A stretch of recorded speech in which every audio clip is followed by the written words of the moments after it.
Bismillahirrahmanirrahim. Alhamdulillah wassalatu wassalamu ala Rasulillah. Baik, kita di C16 sekarang ni, balai pelepas di Kuala Lumpur International Airport bagi pelepasan jemaah haji KT86 langsung daripada KLIA bagi jemaah-jemaah 3 travel, iaitu Wira Sarjana, Alif Travel dan juga Zahafiz, ya. Mereka akan terbang pada malam ni pada jam 12.40 pagi. Dan nampak gaya semua jemaah pun telah bertukar kepada ihram. Cuma ada seorang dua je lah ya, yang belah sana tu belum pakai ihram, yang lain semua dah bertukar. Yang ada kain ihram daripada Wira Sarjana kan. Dan beg-beg bagasi semuanya telah di tag kan, semua sekali ada tagging apa semua. Dan dalam banyak-banyak ni kita ada lagi kurang lebih 15 hari sebelum wukuf di Arafah.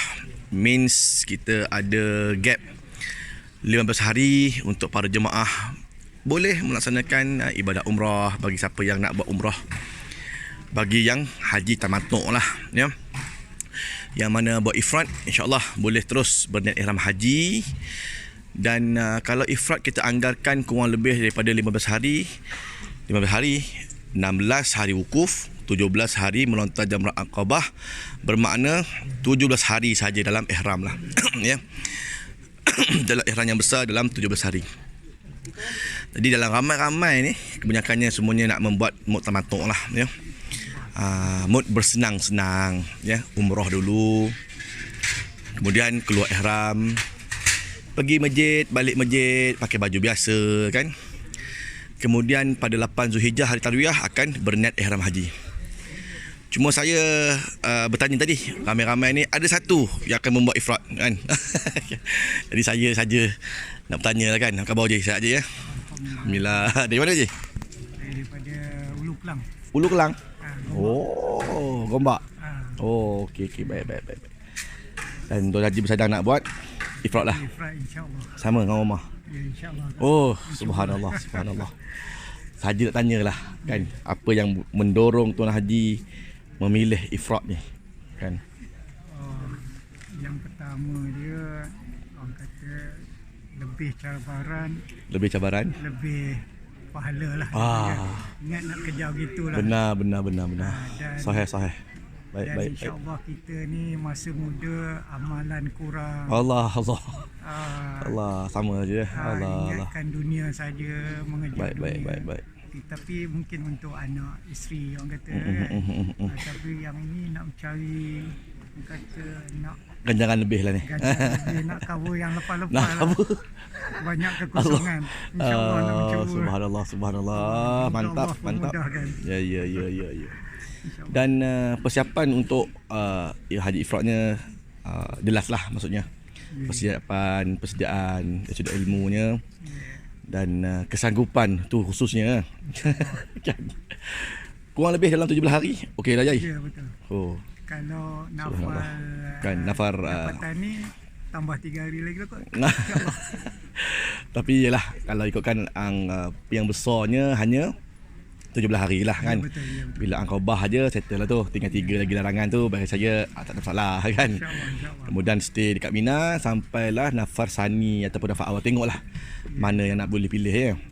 Jadi travel pun boleh bagi pilihan. Nafar awal ataupun nafar sani. Okey, baik. Dan kepada Tuan Haji, apa yang boleh dikatakan kepada semua jemaah-jemaah yang lain ni yang menyaksikan video ni? InsyaAllah kita bakal haji kan? Ya. Bakal haji kita cuba yang terbaik lah. Baik. Peluang kemungkinan besar sekali saja seumur hidup untuk buat haji. Kalau rezeki lain itu lain rezeki. Betul. Kan. Jadi buat yang terbaik. Buat yang yang buat bersungguh-sungguh lah. Benar. Kau boleh mencari yang betul-betul besar ganjaran. Ganjarannya. InsyaAllah ifrad lah kot, insyaAllah. Alhamdulillah. InsyaAllah. Alhamdulillah. Okey Jaji, terima kasih banyak je ya. Okey, baik. Okey tuan, memang betul ya, memang sahih. Sesungguhnya kepada Allah tempat kita bergantung, tempat kita berharap. akan segala yang boleh kita laksanakan, ya. Apa yang kita boleh lihat hari ini secara teorinya, jemaah-jemaah haji dengan lambakan jemaah-jemaah Malaysia ataupun rakyat Malaysia yang masih lagi belum berpeluang menunaikan ibadah haji, boleh dikatakan inilah haji sekali seumur hidup. Tiada lagi peluang for second time, melainkan Allah izinkanlah. Jadi ada yang memilih untuk melaksanakan haji ifrad sebagai satu cabaran dalam bidang hajinya. Bagi saya tak ada masalah, ya. Apa pun haji yang kita ambil, yang penting bukan ikut-ikut orang, ya. Kita nak pilih haji apa pun terpulanglah pada kita, tapi bukan ikut orang. Ada orang suruh tamattu', kita buat tamattu'. Ada orang pula tiba-tiba kata haji ifrad afdal, bantai pula buat ifrad. So tak ada pendirian. Bagi saya jemaah haji dah mesti ada satu pendirian. Dan bermula sekarang lagi bukanlah masanya untuk kita bertukar-tukar mood haji. Tetap terus, kalau sekiranya ifrad, ifradlah kita. Kalau tamattu', tamattu'lah kita, ya. Itu yang paling mustahak, paling penting. Tiada masa lagi untuk kita menukar-nukar mood haji, mengikut-ikut orang. Apa pun jenis haji yang kita ambil, semuanya afdal, ya, tak ada masalah.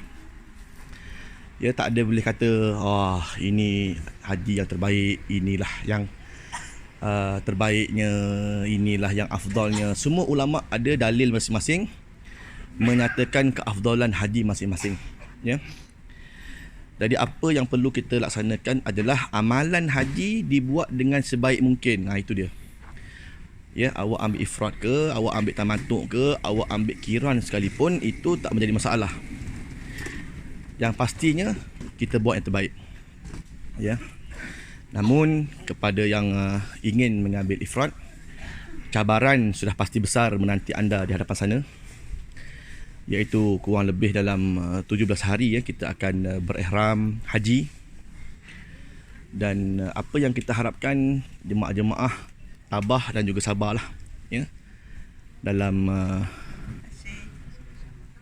menghadapi segala macam ujian dan juga dugaan. Ujian dan juga dugaan kita ni tak sama, ya. Lain orang, lain cabaran. Lain orang, lain yang Allah duga. Kadang-kadang kita rasa begitu tenang sekali, alhamdulillah, santai aja kan. Tapi bila Allah Ta'ala datang satu ujian itu, kita hendaklah menghadapinya dengan penuh kesabaran dan redha dengan sebarang ujian, ya. Jadi itulah yang kita boleh katakan, raihlah sebanyak mungkin pahala ketika mana di tanah suci. Peluang untuk mendapat pergi ke tanah suci ini pun satu peluang yang tidak semua orang dapat untuk pergi. Lebih ramai lagi di luar sana yang sedang menanti. Hari ini saja saya kira kurang lebih 50,000 permohonan rayuan ditolak oleh tabung haji, ya. Bermakna mereka tidak dapat untuk pergi haji.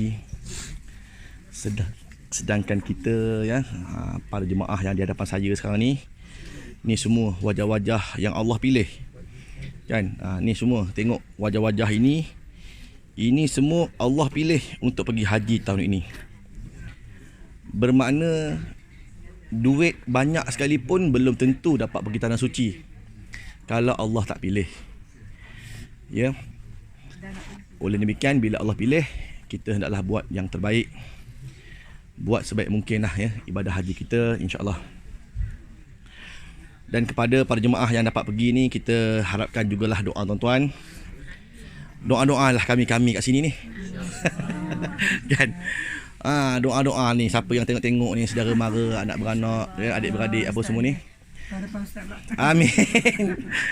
Amin. Tahun depan memang saya berharap nak bertugas tu. Tugas menyantuni tetamu Allah, insya-Allah tahun depan lah pula kan. Tahun ni tengok orang berlepas aja. Kita babai kat sini je. Tahun depan kita terbang bersama lah, insyaAllah. Apa dia?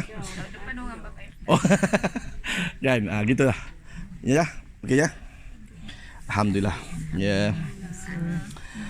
Jadi tahun depan kepada mereka yang mungkin gagal rayuannya tahun ni, jangan berputus asa.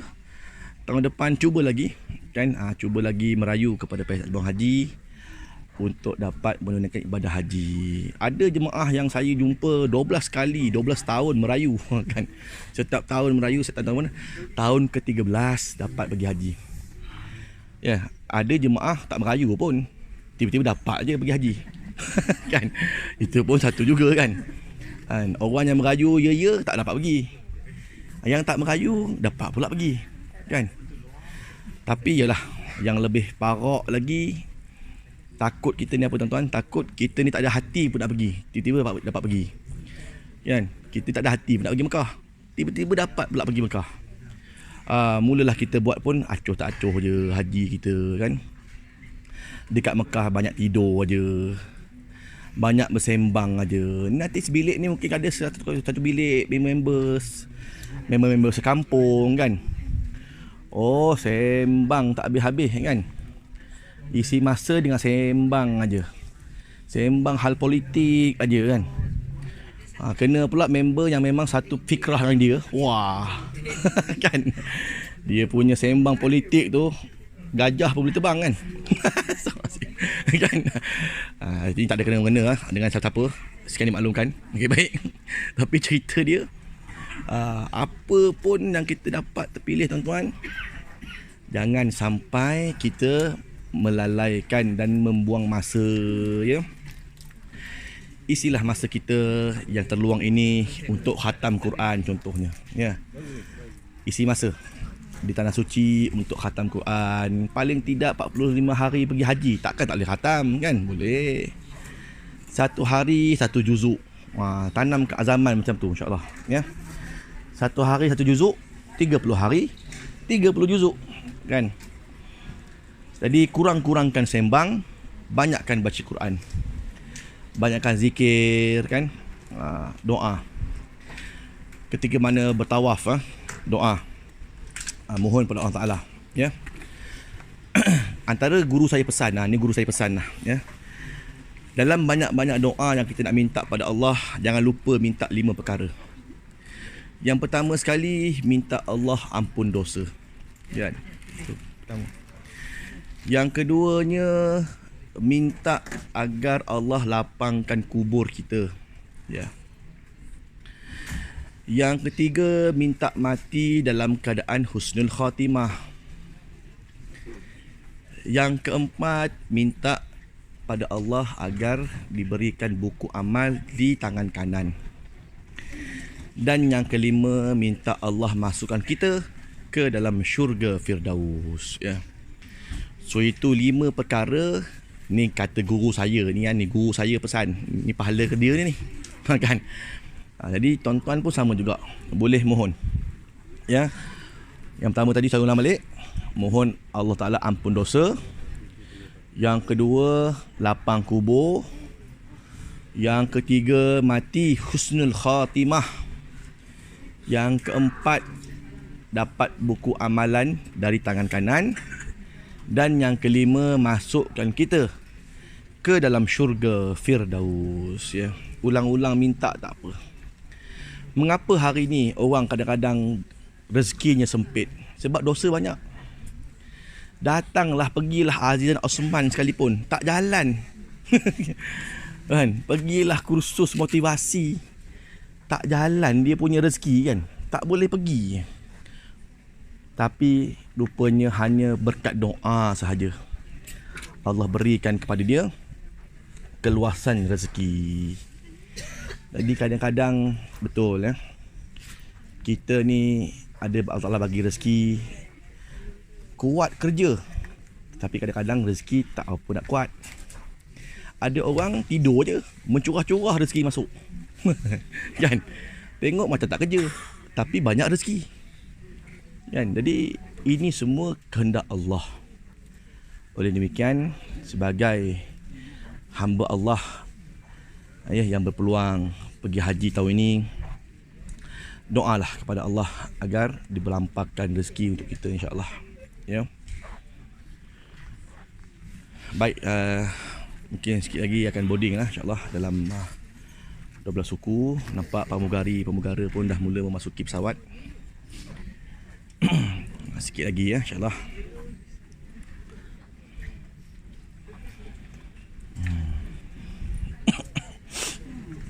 Ada sebarang soalan ke nak tanya?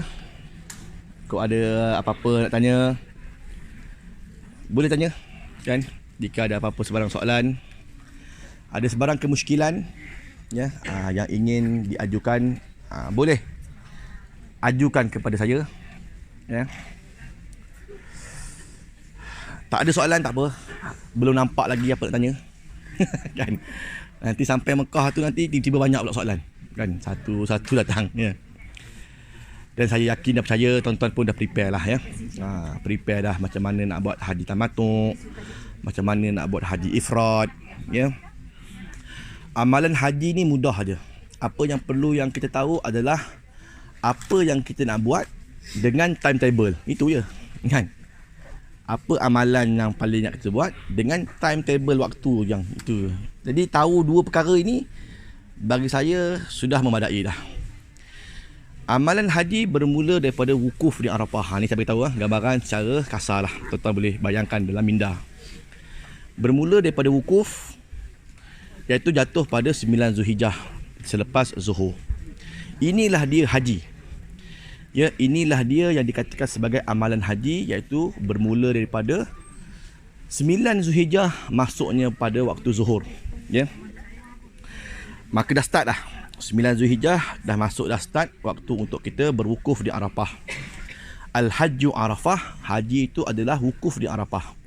Siapa tak wukuf tak dapat haji. Na'udzubillah, kita tak minta na'udzubillah. Kalaulah ditakdirkan kita ni sakit sampai terpaksa warded masuk hospital, pastikan kita pesan kepada doktor angkut kita naik ambulan pergi masuk Arafah pada 9 bulan tu juga. Sebab walaupun kita lalu masuk bumi Arafah walaupun sesaat dapat haji. Ya. Sebab tu kalau perasan sebelum-sebelum ni ya, orang Arab bila musim haji saja buka Arafah ada escort polis kan, ambulan. Nino dia lalu Arafah tu, Nino patah balik hospital. Dia Nino je kan. Dia masuk Arafah, dia lalu je, maka yang sakit dapat haji. Ya, termasuklah doktor yang mengikuti pesakit itu pun dapat juga haji, walaupun seketika dapat haji. Sebab apa? Wukuf di Arafah tu dapat. Maka wukuf di Arafah bermula 9 Zulhijjah daripada gelincir matahari sehinggalah seketika sebelum terbenam matahari pada 10 Zulhijjah. Kurang lebih kita katakan dalam 17 jam sahaja. Zuhur sampai subuh esok. Dalam tempoh 17 jam pastikan masuk ke bumi Arafah. Kemudian perkara yang kedua adalah mabit di Muzdalifah ya.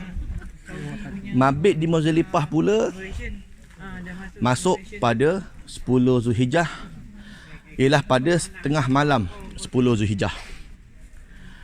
Dah masuk dah waktu untuk kita bermabit di Muzdalifah, dan berakhirnya mabit di Muzdalifah adalah seketika sebelum waktu subuh pada 10 Zulhijjah itu juga. So untuk mabit Muzdalifah masanya begitu pendek, iaitu 5 jam ya. Jadi kok mana pun tata cara haji yang kita buat, pastikan 10 Zulhijjah dalam tempoh 5 jam daripada tengah malam sampailah subuh itu kita dah masuk ke bumi Muzdalifah. Walaupun seketika kita dapat bermabit di Muzdalifah, sah mabit kita, tak dikenakan dam dan tidak berdosa. Ya. Itu poin yang kedua penting. Yang ketiga adalah melontar jamrah Aqabah. Ni amalan haji ni tiga yang paling penting. Melontar jamrah Aqabah juga masuk waktunya pada tengah malam 10 Zulhijjah sehinggalah terbenam matahari 13 Zulhijjah. So waktu untuk melontar jamrah ni panjang masa dia. Jadi tak ada masalah lah sangat kan. Jemaah haji boleh pilih. Jadi terpatutlah pada travel-travel masing-masing macam mana cara nak melontar. Tetapi oleh kerana masa dia panjang, tak ada masalah. Ya. Apabila kita dapat melontar Jamrah Aqabah sahaja, lazimnya jemaah haji akan melontar Jamrah Aqabah pada waktu malam. Kerana belah siang panas. Lepas tu jemaah dunia lain pun memang mengejar waktu afdal, iaitu lepas duha tu. Duha 10 Zulhijjah duk pakat baling. Maka geng-geng Turki, India, Pakistan, dia pergi waktu afdal. So kita ni orang Malaysia ni payahlah sikit kan nak bergerak kan dalam kumpulan nak pergi melontar, payah. Oleh demikian kita melontar pada waktu yang diharuskan melontar, bukan waktu afdal, iaitu pada sebelah malam. Lazimnya pada pukul 9 malam, 10 malam kan, bergantunglah pada travel lah. Ni contoh, ni saya tahu ni contoh. Ya, apa pun tengoklah pada travel tuan-tuan lah ya. Tapi timetable dia panjang sehinggalah 13 Zulhijjah boleh melontar Jamrah Aqabah. Okey, nombor 4 yang paling mustahab adalah tahallul awal ya. Apabila kita melontar Jamrah Aqabah sebanyak 7 biji. Ingat, jamrah yang kita lontar adalah jamrah yang ketiga sahaja, bukan jamrah pertama. Dan nanti tengok apa hal semua pergi hujung sana, sini kan kosong. Bantai sini seorang-seorang. Maka tak dapat, tak sah lah kan. Itu bukan Jamrah Aqabah, itu Jamrah Ula kan. Jamrah Ula, Jamrah Wusta, Jamrah Kubra. Kubra tu Aqabah. So kena lontar yang hujung tu. Ya, hujung tu. Maka ikutlah arahan apa semua, melontar 7 biji pada Jamrah Aqabah sahaja. Okey. Ula Wusta dibiarkan kosong, jangan melontar. Okey. Apabila jemaah melontar sahaja 7 biji pada Jamrah Aqabah, turun kompleks jamarat, U-turn. U-turn, dia satu hala, kompleks satu hala, turun U-turn. Di bawah tu banyak kedai-kedai gunting rambut, ya. Boleh bertahallul dengan mengguntingkan rambut ataupun berbotak. Botak rambut itu afdal. Sebab Nabi pun membotakkan kepalanya. Potong botak, ya, potong kepala, ya, settle. Potong kepala lah. Potong rambut di kepala, settle, kan? Bermakna dah botak. Bila dah botak saja, bermakna 10 larangan ihram telah gugur. Tinggal 3 lagi larangan ihram yang masih berkuasa, iaitu tidak boleh melakukan pendalam setubuhan dan juga tidak boleh berkahwin. Adapun jemaah apabila telah bertahallul awal, jemaah dah boleh balik ke kemah, mandi, dah boleh pakai baju t-shirt. Bagi lelaki lah ni kan, dah boleh lah pakai seluar dalam dah, apa semua dah boleh lah. Tidur pun dah nyenyak lah, selimut pun sampai kepala lah. Kan? Kat Arafah tak boleh. Sebab apa? Sebab kaki kena buka kan, kepala tak boleh tutup. Maka selimut begitu je lah selimut. Mata tutup nanti tertutup kepala pula kan, bahaya. Tidur dah tegak kan, nak tidur kepala tak boleh, takut kan, hari gitu. Bila tahallul awal terhasil sahaja, bermakna para jemaah sekalian dah gugur 10 larangan ihram, berbaki 3 sahaja. Dan perkara penting yang seterusnya adalah jemaah perlu bermabit di Mina kan, pada 3 hari tasyrik, 11, 12 dan juga 13. Mungkin ada jemaah-jemaah lain lepas dia bertahallul awal dah botak apa semua, dia balik ke Mekah. Ada gitu. Tapi ikut pada travel lah kan. Lazimnya tuan-tuan akan ada kemah dekat Mina kan, ataupun mungkin ada hotel dekat Aziziyah mungkin kan, ya. Mungkin adalah, wallahu alam, tapi tengoklah pada travel. Lazimnya akan stay terus dekat Mina untuk bermabit di Mina. Jemaah akan bermabit di Mina pada 11, 12 dan juga 13 hari bulan. Mabit di Mina bermula daripada tengah malam, ataupun kalau ikutkan pandangan yang paling asah, mesti berada dalam bumi Mina pada 11, 12, 13 lebih daripada separuh malam. Bermakna kalau katalah maghrib pukul 6, subuh pukul 4, pukul 11 malam mesti berada lah dalam Mina sampai subuh. Ya, itu bermaksud perlu berada lebih separuh malam di Mina. Tapi pandangan yang muqabil asah, pandangan yang lemah, yang paling tidak lah, ini paling common lah, mesti ada subuh kat Mina. Kan, kok mana pun tuan-tuan pergi, pastikan patah balik Mina, subuh, sembahyang subuh dekat Mina. Beres. Bermakna dia terselamat daripada dam. Kan? Jadi itu paling tidak lah. Tapi itu adalah pandangan yang muqabil asah, yang tidak kuat lah. Ya. So yang paling padu sekali, mesti berada dalam bumi Mina lebih pada separuh malam. Ya, 11 hari bulan, 12 hari bulan dan juga 13 hari bulan. Selain itu, apa lagi yang kita perlu buat di Mina adalah melontar 3 jamrah pada 3 hari tasyrik tersebut. Ya. Pada 11 hari bulan, subuh dah masuk dah untuk waktu melontar jamrah ketiga-tiga jamrah. Okay, kita boleh bayang ni 11 hari bulan ni. Ni tengah malam ni, tengah malam 11 hari bulan, 11 subuh. Subuh tu, lepas subuh dah masuk dah waktu untuk melontar 11 hari bulan. Bermakna lepas subuh, jemaah dunia kadang-kadang ada yang pergi melontar, ada yang tak nak. Sebab mereka nak kejar Zuhur. Zuhur pada 11 hari bulan itulah waktu afdal melontar. Waktu tengah hari deng-deng tu kata orang Jawa ni kan. Deng-deng. Siapa orang Jawa ni? Ini orang Jawa? Siapa Jawa? Ada Jawa ni. Okay, baik. Saya orang Jawa pakai 13 dengan panjang ya. Mak ayah lah kan. Bapa-bapa ialah orang Jawa kan. Okay, baik. Ramai yang kejar waktu Zuhur untuk melontar jamrah 3 jamrah kerana itu yang afdal. Tapi kita mungkin melontar pada waktu duha mungkin kan. Walaupun tak afdal tak apalah, yang penting tak ramai orang. Sebab kita grup. Ya, jadi ikut arahan. Ada grup mungkin belah malam kan. Gitu. Okey, Uman. Baik, itulah kurang lebih tuan-tuan insya-Allah. Assalamualaikum warahmatullahi wabarakatuh. Minta perhatian kepada para jemaah yang dirahmati Allah sekalian. Ini adalah pengumuman pra pelepasan. Bagi melancarkan proses pelepasan baik, sampai dah tiba masanya. Diminta ke semua para jemaah yang berada di balai pelepasan untuk menyediakan pasport berserta pas masuk. Pasport boarding pass pegang serta pas masuk. Tengok nombor. Boarding pass untuk pemeriksaan oleh Nombor petugas tabung 31. haji. Okey ya. Sebelum memasuki pesawat dan sila pastikan pas masuk sahaja dipamerkan kepada anak-anak kapal ketika memasuki pintu pesawat. Bagi pihak amal baik Malaysia Airlines dan tabung haji, kami mengucapkan selamat menunaikan ibadah haji dan semoga dikurniakan ibadah haji yang mabrur. Amin.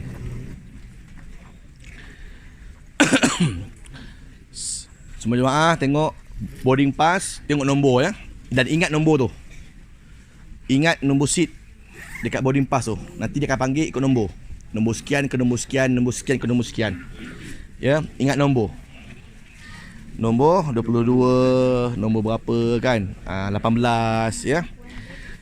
Ingat nombor, nanti dia akan panggil by nombor. Yang lain duduk dulu, tenang. Jangan risau, semua masuk.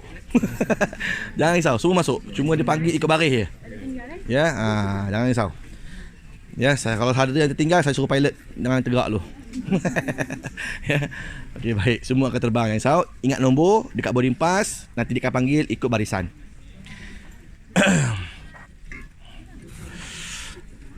Allah Akbar. Nak ikut sekali boleh tak? Bagus nampaknya. Ya. Nampak ramah sikit Ustaz. Alhamdulillah. Saya sibuk travel. Ya. Saya sibuk. Alhamdulillah. Hari ni kita dah ada travel sendiri. Kembara umrah USN. Ya. InsyaAllah. Kembara umrah USN. Lepas ni nak pergi umrah, boleh hubungi saya. Mohon perhatian, jangan ada apa-apa yang tertinggal. Facebook ke Ustaz? Facebook Kembara umrah USN. USN tu Ustaz Saiful Nasri. Kan? Ya. Kau ada lepas ni jemaah-jemaah nak pergi umrah, boleh PM lah saya ya, insya-Allah. Cerita je ni kan. Okey, baik. Baik, boleh tengok tuan-tuan punya boarding pass, ingat nombor. Jaga barang-barang tuan-tuan, pasport, boarding pass, semuanya ada.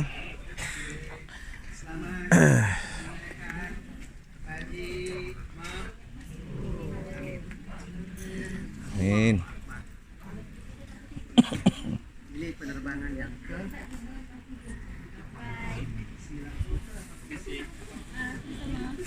Amal pula. Sana, amal sini. Ni pada saya ni satu buku kan daripada Wira Sojana. Siap ada name card untuk tamatuk lagi kan. Supaya jemaah yang haji tamatuk standby kan. Belakang haji ifrad. Oh, sini tamatuk. Okey, nak buat haji tamatuk, pin terus haji tamatuk kat situ. Bagus. Haji umrah ziarah dan juga package. Okey. KT sekian daripada sekian tarikh. Ya, subhanallah.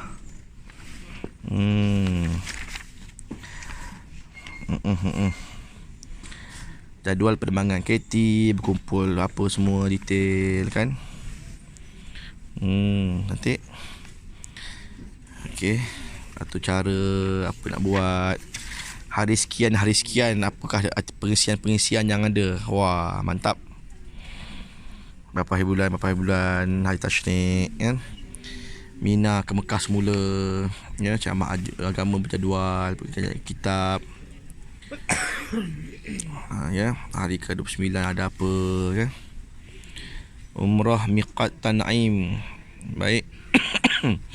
Hari sekian ada ceramah. Wah, banyak ceramah ni. Tak hari ada ceramah. Pergi belum tahu lagi kan. Kan kalau larat pergilah kan. Ni banyak pengisian ni. Ya, sampailah hari ke-44 Madinah Kuala Lumpur. Okey. Kemudian ada informasi hotel Anwar Muwimpik di Madinah dan ada Diafah di Mekah.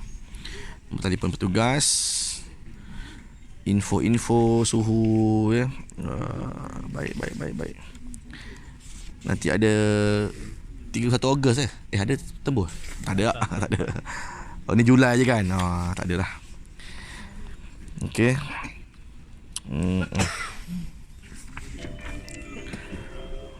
Check in, check out. Bilik. Oh, ni siapa pasangan bilik ya. Pasangan sebilik siapa? Nama-nama dalam hotel sekian, nombor bas. Assalamualaikum Okey, baik. Labbaik Allahumma labbaik. Subhanallah. Memang cantik. Ya.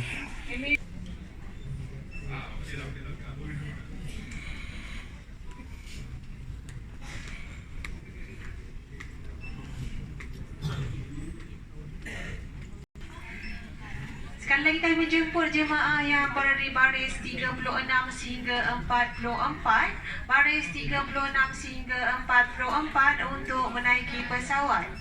Jemaah-jemaah diminta pamerkan pasport berserta pas masuk. Pasport berserta pas masuk untuk pemeriksaan oleh para petugas.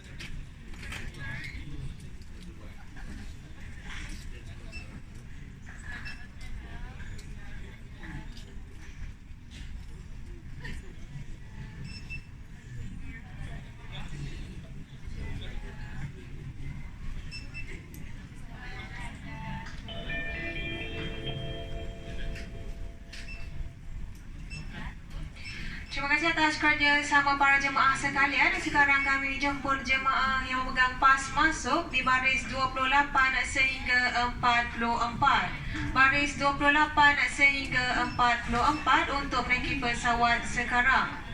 Bagi jemaah yang lain diharap bersabar menunggu pengumuman selanjutnya dibuat.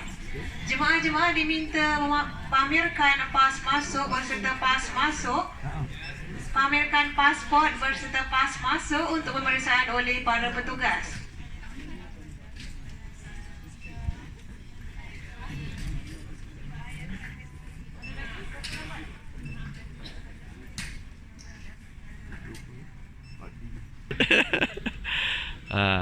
Kita ada follower dan juga subscribers di sini. Alhamdulillah.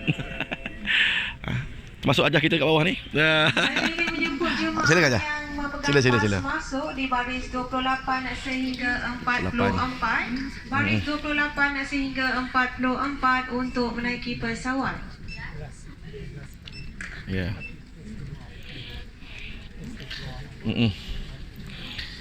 Hajah kita dengan Tuan Haji kita ni antara yang tengok YouTube channel IC Share.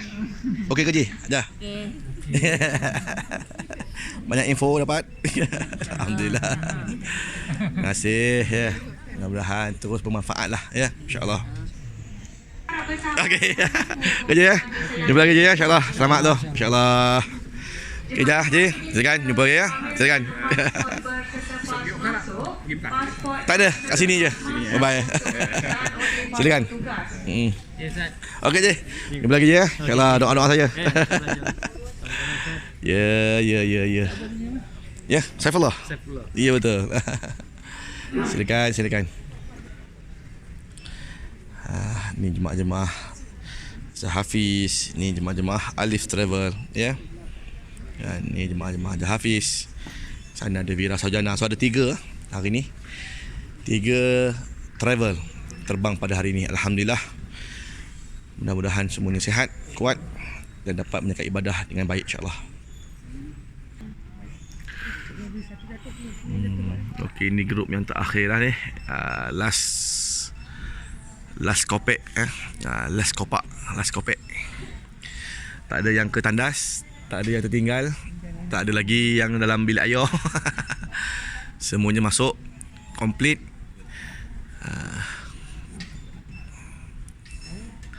Semuanya lepas. Alhamdulillah.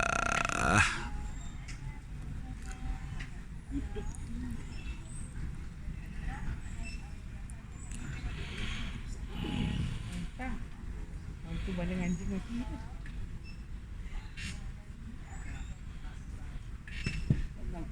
Tengok Melayu. Tengok Melayu.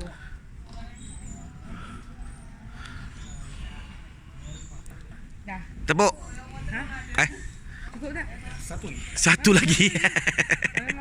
Tak boleh tepuk lagi. Alhamdulillah semua jemaah dah selesai masuk ya.